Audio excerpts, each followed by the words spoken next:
Bonjour et bienvenue dans cette nouvelle vidéo sur Calliope. Aujourd'hui, je vais vous expliquer comment se déroule une journée d'audit en entier. On va partir d'un exemple d'une seule journée en présentiel et je vais vous donner 10 éléments qui vont vous permettre peut-être de mieux appréhender cette journée en présentiel, cette journée qui peut être difficile avec quand même pas mal de stress. Donc j'espère que ça va diminuer votre niveau de stress. Alors, la première chose que je peux vous conseiller, c'est donc de soigner l'arrivée de l'auditeur. Ça peut être bête à dire, mais c'est vrai que parfois en tant qu'auditeur, auditrice, on arrive, on a l'impression qu'on n'a pas été attendu par cette journée. Un petit café, un petit verre d'eau, un bureau qui est déjà prêt. Je parlerai de l'espace de travail plus tard. Mais c'est vrai que parfois on arrive, on a l'impression que les gens n'étaient pas au courant que ça se passait aujourd'hui, malgré les rappels agenda, etc. Donc déjà, soignez l'arrivée de l'auditeur en montrant qu'il a été attendu. Alors aussi, préparez l'espace de travail. Donc c'est un bureau, votre bureau, ou un bureau que vous aurez loué autre part, un espace de coworking, quelque chose, un endroit en tout cas calme, sans passage, avec tous les éléments qui sont prêts. C'est un petit peu désagréable pendant l'audit et pour l'auditeur d'être dans un endroit un peu couloir, un endroit où vous devez tout le temps aller dans une autre pièce chercher des affaires, chercher des documents. Aussi, essayez d'avoir une bonne connexion Wi-Fi et de savoir comment on se connecte parce que l'auditeur, vu que les premiers indicateurs, ça va être l'information publique, donc certainement votre site internet, il va avoir besoin d'une connexion Wi-Fi. Parfois, on perd du temps, vraiment beaucoup de temps, à chercher le code Wi-Fi, la sécurité, etc., etc. Je vous conseille également d'avoir, en plus de tous les éléments à portée de main ou de votre bureau, un double écran. Le double écran, essayez de vous entraîner à utiliser un double écran. C'est vraiment une plus-value pour l'audit. Ça permet, vous, d'avoir votre ordinateur, l'auditeur avoir votre ordinateur et avoir un double écran pour voir tous les documents qui sont partagés. En plus, vous pourrez prendre des notes sur votre ordinateur avec un double écran pour les documents que vous montrez habituellement à l'auditeur. Je vous le conseille vraiment.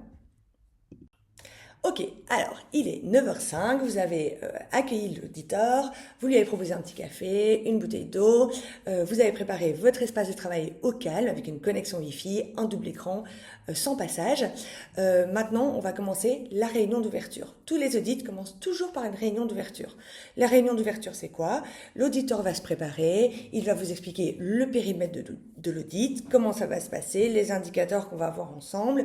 Il va peut-être déjà commencer à choisir avec vous les formations, à choisir lui, mais avec votre aide, les formations qui seront dictées. Mais avant ça, vous allez présenter votre organisme de formation. Et ça, c'est très important. Je vous conseille de soigner la présentation de votre organisme de formation.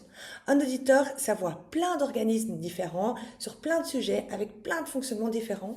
Et c'est tout l'avantage de Calliope, c'est d'avoir un humain en face de soi qui va essayer de comprendre votre organisme de formation. Moi, je vous conseille de soigner vraiment votre présentation pour qu'il puisse bien comprendre. Parfois, la présentation, elle est un peu bâclée, elle est un peu rapide et tout au long de l'audit, l'auditeur se demande oui, mais comment ça se passe? Je ne comprends pas vous déroulez, je ne comprends pas comment fonctionne votre organisme. Donc vraiment, soignez ça dès le début. Après cette réunion d'ouverture, on va commencer le déroulé de tous les indicateurs. Donc il va commencer par les indicateurs 1, les indicateurs du critère 1 jusqu'au critère 7. Soit l'auditeur va les faire dans l'ordre du référentiel qualité, soit il va noter au fur et à mesure. Moi, personnellement, je le fais plutôt dans l'ordre, mais parfois, l'audité me donne une information que je vais tout de suite mettre dans l'indicateur qui est dédié à ça pour m'en rappeler après. Je vous ferai une autre vidéo avec quelques tips pour bien réussir votre audit Calliope avant même de commencer. Mais dans ce cas-là, il est écrit, je conseille en tout cas de tout noter en préparation de votre audit parce que parfois on ne pense plus à telle ou telle preuve au moment d'arriver à l'indicateur. Donc moi en tant qu'auditrice, quand j'entends quelque chose, je me mets une petite note dans l'indicateur concerné pour bien rappeler d'en reparler à ce moment-là. Donc il va faire le déroulé de tous les indicateurs et ça va prendre toute la journée. Il va se baser sur les documents que vous avez à disposition, sur ce qu'il va poser comme question et sur votre site internet ou en tout cas le moyen de diffusion que vous avez décidé de mettre en place pour votre organisme de formation. Je vous conseille de soigner votre attitude en tant qu'audité. C'est une journée de stress, c'est certain, mais il va y avoir beaucoup de petites remarques. Alors, l'auditeur ne peut pas vous conseiller et ne peut pas vous donner de pistes d'amélioration. Mais dans son discours, dans ses questions, vous allez peut-être ressentir quelques remarques ou quelques pistes d'amélioration. Je vous conseille de ne pas être sur la défensive parce que pour un auditeur, c'est un peu clivant d'être là pour de constater que quelque chose ne va pas, et c'est possible, et d'avoir en face de soi un organisme de formation qui est sur la défensive, qui essaie de se justifier à tout prix, ou qui prend très mal n'importe quelle remarque, ça peut être compliqué, ça peut mener à la fin de l'audit, c'est déjà arrivé, et voilà, je vous conseille de ne pas être sur la défensive, d'écouter ce que l'auditeur a à dire, et je vous donne un autre conseil juste après. Et donc, écoutez ce que l'auditeur a à dire et prendre des notes. Vous prenez des notes, vous prenez un carnet, une petite feuille pour le jour de l'audit et vous prenez des notes sur tout ce que l'auditeur va vous dire. Tout. Moi, j'apprécie quand même beaucoup de voir l'organisme de formation qui est déjà dans un esprit d'amélioration continue et qui pourra donc indiquer dans son indicateur 32 comment faire, indiquer dans son tableau, dans son système, son processus d'indicateur 32, les remarques que je vais lui dire, ça va être des mesures d'amélioration qui seront écrites en direct. Peut-être pas corrigées, mais en tout cas écrites en direct. Et je vous conseille vraiment de noter tout. Noter. Chaque fois que l'auditeur va poser une question qui pour vous, la façon dont vous posez la question, ça va vous dire oui, j'aurais peut-être dû faire ça, j'aurais peut-être dû écrire ça. Vous écrivez tout, vous écrivez. Et donc, pour revenir au conseil précédent, vous n'êtes pas sur la défensive, vous êtes plutôt dans l'écoute de cette journée qui va être super importante. D'autant plus que ce sera certainement le même auditeur pour votre audit de surveillance, vos audits suivants. Je vous conseille vraiment de noter tout ce que cette personne a pu dire. Ensuite, à la fin de la journée, je vais vous expliquer comment ça se passe, mais vous allez être en stress, épuisé, fatigué, et noter tout à ce moment-là, c'est compliqué. Mieux vaut le faire au fur et à mesure de la journée. À midi et demi, 13h, il y aura donc la pause déjeuner. Parfois, elle est un peu difficile à évaluer au niveau du temps parce que c'est compliqué de connaître à l'avance, sans connaître votre organisme de formation, les indicateurs qui vont prendre plus ou moins de temps. Avec l'expérience, en tant qu'auditeur ou auditrice, on sait à peu près combien de temps va durer tel ou tel critère indicateur, et donc on estime de façon assez certaine quand la pause repas va arriver.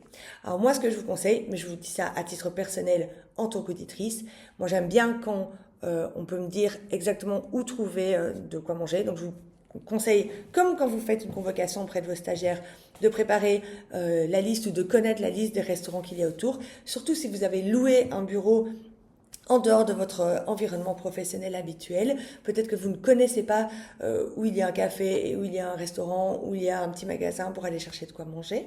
Donc ça, c'est la première chose. Et je vous conseille de ne pas aller manger avec l'auditeur. Certains auditeurs le proposent, et pourquoi pas, si ça vous malaise. Alors déjà parce que ça fait une pause, on reste toute la journée ensemble, une journée très particulière pour votre organisme de formation. C'est pas mal de mettre un petit peu de distance, au moins pendant 1 heure et demie. Et en plus, il est possible d'avoir des non-conformités qui sont levées sur site. Et dans ce cadre, je vous conseille pendant votre temps de midi, vous voyez ce que l'auditeur, l'auditrice attend de vous, vous voyez comment ça va se passer, vous avez déjà une demi-journée d'expérience, peut-être que ça va vous permettre de réajuster les remarques qui ont été faites, même de réécrire les remarques qui ont été faites, on y reviendra après, en tout cas de voir où ça va vous mener et peut-être d'ajuster déjà des pièces. Je vous conseille vraiment de prévoir, vous, de quoi manger dans votre bureau, tranquillement. Ça va être une journée intense, mais ça, vous le savez, une journée marathon. Voilà. Après, bien sûr, si vous avez besoin de prendre le temps et de sortir, faites-le. C'est juste un conseil, ce n'est pas une prérogative. À la fin de tous les indicateurs, souvent l'auditeur va demander un temps, 15-20 minutes, pour mettre à jour son rapport. Moi, j'écris tout en direct et je fais régulièrement des relectures de ce que j'ai écrit pour que l'audité, que ce soit en toute transparence. L'audité, c'est exactement ce que j'écris dans mon rapport et je peux l'envoyer sans aucun problème le soir même. Mais parfois, l'auditeur va demander un temps pour relire, écrire la conclusion et faire une réunion de clôture avec vous. Donc, il y a la réunion d'ouverture au début, tous les indicateurs qui vont se dérouler et la réunion de clôture.